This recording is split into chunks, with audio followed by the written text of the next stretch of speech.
Scene awal film ini memperkenalkan seorang guru wanita bernama Hyojo yang merupakan salah satu guru honorer di sebuah sekolah khusus pria.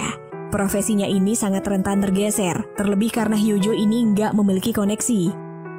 Hidupnya juga sangat sulit karena pekerjaan yang tak tetap ini. Untuk dapat memperpanjang kontrak, Hyojo nggak boleh menikah ataupun hamil sebelum kontrak barunya selesai. Tetapi situasi mulai membaik ketika dirinya diminta untuk menjadi wali kelas menggantikan seorang guru tetap yang sedang cuti melahirkan. Nah, singkat cerita saat Hyojo mulai mengajar di kelas tersebut, dia menyadari bahwa seorang murid bernama Jae-ha ini nggak pernah mengikuti kelas malamnya. Ternyata setiap malam Jae-ha selalu berada di ruang gedung olahraga. Setelah kelas malam selesai, Hyojo pun mencoba menemui anak tersebut. Hyojo memberitahukan bahwa sekarang dialah yang menjadi wali kelas. Hyojo juga menanyakan kenapa si Jae-ha ini selalu tidak mengikuti kelas malam dan malah berada di gedung olahraga. Ternyata Jae-ha sedang mempersiapkan diri untuk mengikuti sebuah kompetisi tari balet. Selain itu, kondisi keluarga Jae-ha yang pas-pasan membuat dia tidak bisa mengambil kelas khusus tari dan hanya bisa berlatih sendiri di gedung olahraga. Setelah mendengar alasan itu, Hyojo pun memakluminya. Suatu ketika datang seorang guru baru nih bernama Hae-young. Dan ternyata dia adalah junior Hyojo saat masih kuliah. Hae-young sendiri adalah sosok wanita yang bisa dikatakan memiliki hidup yang sempurna. Selain cantik dan modis, dia juga rupanya anak dewan sekolah. Ini menjadikannya mendapat perhatian istimewa dari banyak orang. Dan Hyojo tidak menyukainya. Dan kehadiran Hae-young sebagai guru di sekolah tersebut ternyata sangat mempengaruhi karirnya menjadi seorang guru tetap. Karena ketika Hae-young masuk ke sekolah itu, dia langsung bisa menjadi seorang guru tetap di sana. Ya wajar aja karena dia kan anak dari dewan sekolah. Melihat situasi yang sangat tidak adil ini, membuat perasaan Hyojo sangat iri kepada Hae-young. Ketika para guru sedang melakukan perayaan atas kedatangan Hae-young di rumah makan, tiba-tiba Hyojo memutuskan untuk pergi dari tempat itu. Kemudian Hyojo kembali ke sekolah untuk melihat Jae-ha yang tengah berlatih di gedung olahraga. Saat dia sampai di gedung tersebut, rupanya Jae-ha ini tengah tertidur dan terlihat banyak botol minuman yang sepertinya ia habis mabuk. Ketika Hyojo mendekatinya, secara tiba-tiba Jae-ha langsung memeluk dan menciumnya. Hyojo yang sangat syok dengan apa yang dilakukan muridnya, hanya bisa terdiam lalu mengantar Jae-ha pulang ke rumahnya. Setelah itu dia pulang ke apartemennya. Di sana dia tinggal dengan pacarnya yang bernama Sang-woo. Akan tetapi hubungannya dengan Sang-woo ini nggak berjalan baik, lantaran masalah pekerjaan Sang-woo yang hanya menjadi seorang penulis, di mana sekarang dia sedang menganggur dan bisa dikatakan dia hanya menjadi benalu bagi hidup Hyojo. Keesokan harinya dia pun memanggil Jae-ha. Dia memarahi Jae-ha karena ketahuan mabuk di lingkungan sekolah. Namun rupanya Jae-ha ini tidak ingat tentang kejadian semalam, sehingga membuat Hyojo agak marah. Tetapi dia tidak sampai hati untuk mengatakannya.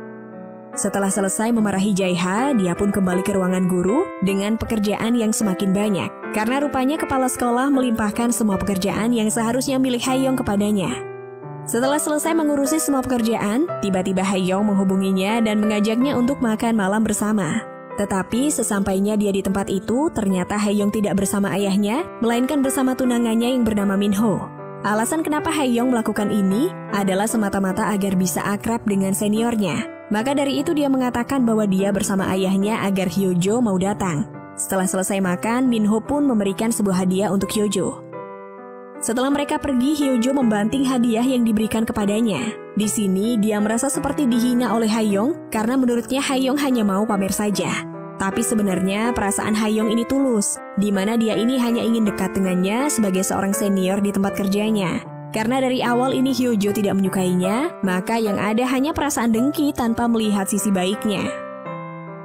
Sesampainya di apartemen, Hyojo menyadari bahwa pacarnya berniat untuk pergi dan ingin mengakhiri hubungan ini.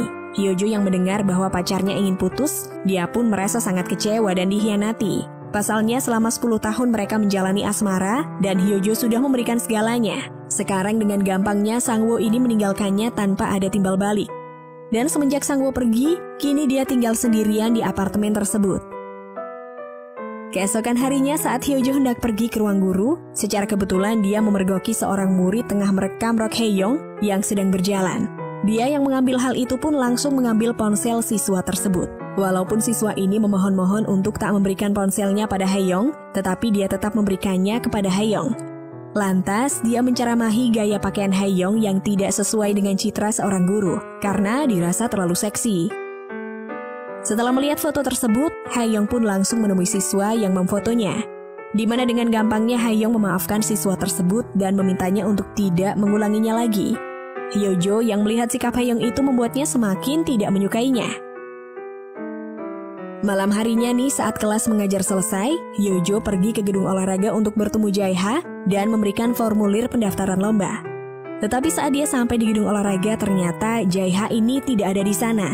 Tetapi anehnya, musik yang biasanya dia gunakan untuk latihan masih menyala.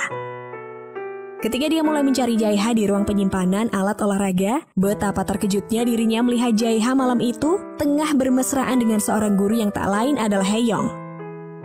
Merasa kesal dengan hal itu, keesokan harinya Hyojo mencoba untuk berbicara empat mata dengan Haeyoung. Dari pembicaraan ini, dia meminta Haeyoung untuk menjauhi Jae-ha. Sadar bahwa rahasia tubuhnya telah diketahui oleh Hyojo, membuat Haeyoung sangat ketakutan. Pasalnya, jika skandal ini sampai tersebar, tentu saja akan berdampak pada sekolah dan juga kehidupannya. Nah, agar hal tersebut tidak terjadi, dia berusaha keras untuk memohon kepada Hyojo agar merahasiakan hal ini.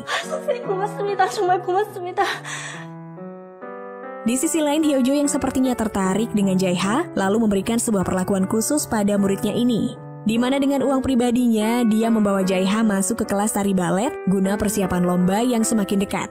Saat itu juga hubungan antara guru dan murid ini pun semakin dekat. Scene berpindah dan menunjukkan Haeyoung yang kala itu mengobrol dengan tunangannya. Dari obrolan itu Minho mengatakan bahwa Hyojo mengajak ketemuan untuk mengucapkan terima kasih atas hadiah yang diberikan. Haeyoung yang panik setelah mendengar hal itu, dia pun berusaha mencegah Minho agar tidak bertemu dengan Hyojo. Akhirnya dia segera pergi ke apartemen milik Hyojo. Setelah bertemu dengan Hyojo, Haeyoung sangat memohon kepadanya untuk tetap merahasiakan aibnya. Singkat cerita, setelah selesai menemani Jae-ha berlatih, Hyojo berniat mengantarnya pulang. Tapi di tengah jalan, Jae-ha memintanya untuk diantarkan ke sebuah sauna saja, yang sejenis penginapan gitu, karena dia merasa tak enak jika pulang ke rumah. Hyojo yang merasa bahwa hal ini adalah kesempatan agar bisa dekat dengan Jae-ha, kemudian mengajaknya untuk menginap di apartemennya. Akhirnya Jae-ha pun mau ikut untuk ke apartemen Hyojo. Setelah mereka sudah sampai di apartemen, tiba-tiba mantan pacarnya datang, di mana dia datang untuk meminta maaf dan menyesali keputusannya. Selain itu dia juga mengajaknya untuk balikan lagi dengan Hyojo. Tapi karena Hyojo sudah terlalu kecewa, akhirnya dia pun meminta Sang-woo untuk pergi. Hyojo yang malam itu tidak bisa tidur, mencoba mendekati Jae-ha dan sedikit mengusap pipinya. Jae-ha pun terbangun. Tanpa basa-basi dia lalu mencium gurunya tersebut. Karena memang Hyojo juga memiliki perasaan terhadap muridnya ini, dia pun hanya bisa pasrah dan akhirnya terjadilah baku hantam di antara mereka. Semenjak malam itu hubungan antara keduanya pun semakin dekat, di mana saat sekolah mereka juga sering bercocok tanam meskipun secara diam-diam. Hari perlombaan pun tiba. Haeyoung yang tengah menonton Jae-ha menari, dia melihat Jae-ha dengan sorot matanya yang hanya tertuju pada Haeyoung. Ternyata Haeyoung juga ada di situ, yang tentu saja membuatnya cemburu. Setelah perlombaan itu selesai, Hyojo pun berusaha menemui Jae-ha. Tetapi setelah dicari-cari, dia tak kunjung bertemu dengannya. Ternyata Jae-ha kini tengah bersama Haeyoung di parkiran mobil. Di situ Haeyoung mengatakan bahwa dia bersedia membiayai biaya sekolah dan kuliahnya asal Jae-ha berhenti datang kepadanya. Tetapi hal itu ditolak oleh Jae-ha, di mana dia enggan untuk menjauhi Haeyoung. Selain itu dia juga mengatakan bahwa hubungannya dengan Hyojo hanyalah sebatas kepura-puraan saja, di mana dia tak benar-benar menyukainya. Hyojo yang tidak menemukan Jae-ha di lokasi perlombaan memutuskan untuk menunggu di rumah Jae-ha. Tak lama kemudian Jae-ha pun pulang bersama Haeyoung, dan di sini terlihat jelas kemesraan di antara keduanya yang rupanya mereka sudah saling dekat kembali.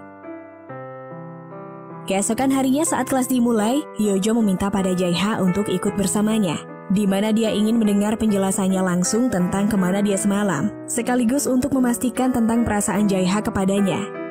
Setelah mereka saling berhadapan, di sini kita akan ditunjukkan sifat asli Jae-ha, di mana sambil tersenyum dia mengatakan bahwa sebenarnya dia tak memiliki perasaan apapun terhadap Hyojo. Selain itu dia juga mengatakan bahwa tujuannya dekat dengan Hyojo hanyalah untuk mendapat keuntungannya saja, yaitu perlakuan khusus dan uangnya. Setelah mengetahui kenyataan itu tentunya sangat membuat perasaan Hyojo sakit. Lalu dengan perasaan yang sangat hancur itu, Hyojo kemudian pergi dan menemui Haeyoung, di mana dia merasa bahwa perubahan sikap Jae-ha dikarenakan ulahnya. Setelah saling berhadapan dan bicara empat mata, Hyojo kemudian mulai mengeluarkan senjata andalannya, di mana dia mengancam akan menyebarkan skandal dirinya dan Jae-ha jika dia masih tetap dekat dengannya. Akan tetapi situasi pun berbalik ketika Haeyoung mempersilahkan Hyojo untuk menyebarkan hal itu, karena sekarang ancaman tersebut tak berlaku lagi baginya, di mana dia sudah menceritakan semuanya kepada ayahnya yang memang direktur yayasan sekolah tersebut. Selain itu dia juga berniat untuk berhenti dari pekerjaannya, yang secara otomatis walaupun berita itu tersebar tetap yang akan dirugikan adalah Hyojo. Benar saja, saat dia kembali ke ruang guru tiba-tiba dia dihampiri oleh kepala sekolah di sana yang memberitahukan bahwa Hyojo adalah satu-satunya guru di sekolah yang tidak diperpanjang masa kontraknya, yang artinya sebentar lagi dia harus keluar dari sekolah tersebut. Dengan perasaan yang hancur itu, dia pun mencoba merendahkan dirinya untuk menemui Haeyoung. Hyojo mencoba meminta maaf dan memohon untuk membicarakan masa kontraknya lagi dengan ayahnya agar dia tetap bisa bekerja di sekolah tersebut. Melihat Hyojo yang sampai bersimpuh kepadanya, akhirnya Haeyoung mau memaafkannya. Dia juga mengatakan bahwa dia akan membicarakan masalah kontraknya lagi dengan ayahnya. Setelah itu Haeyoung pun mengajak Hyojo ke apartemennya. Karena karirnya sudah diselamatkan olehnya, mau tak mau Hyojo pun melayani Haeyoung seperti memasak dan membuatkan teh. Sembari Hyojo memasak, Haeyoung pun bilang kalau dia deketin Jae-ha cuma untuk main-main saja. Dan tahun depan dia akan menikah dengan tunangannya dan akan pindah ke Kanada. Haeyoung juga nyeritain omongan Jae-ha yang bilang kalau Hyojo cinta mati sama dia sambil tertawa. Dengan santainya dia pun izin rebahan sebentar. Wajah Hyojo tampak dipenuhi dengan amarah. Tiba-tiba Hyojo berjalan menuju Haeyoung yang sedang rebahan. Lalu dengan amarahnya dia menyiramkan air panas yang sudah mendidih tepat ke wajah Haeyoung, sampai akhirnya dia terbaring tak bergerak. Lalu dengan HP milik Haeyoung, dia mengirim sebuah pesan pada Jae-ha dan memintanya untuk datang ke apartemennya. Jae-ha yang menerima pesan itu langsung pergi ke apartemen Haeyoung.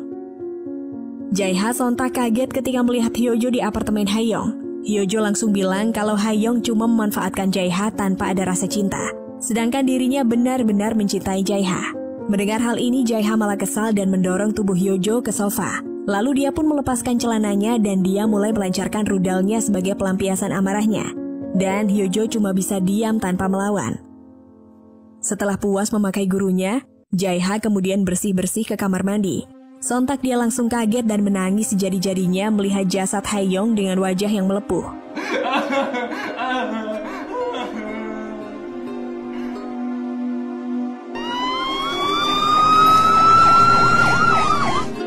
Beberapa hari kemudian tampak Hyojo sedang santai ngopi di sekolah. Sementara dari kejauhan terdengar suara sirine mobil polisi.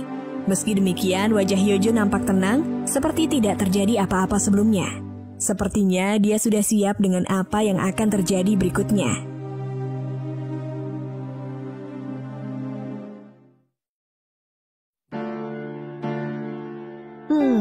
Yujum bisa banget sih memahami perasaan Hyojo dan perasaan dengkinya pada Haeyoung yang juga terasa relatable banget.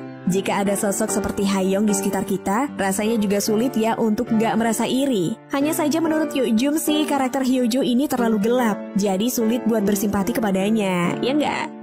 Yang bikin Yujum ini kurang srek sih ketika Hyojo yang begitu cepat menyukai Jae-ha. Akan lebih masuk akal jika Hyojo ini melakukan affair dengan Jae-ha semata karena ingin membalas dendam pada Haeyoung dan mungkin juga karena simpati, bukan karena memang benar-benar menyukainya. Wong yo are SMA lo yo, yo posing dikolei toh.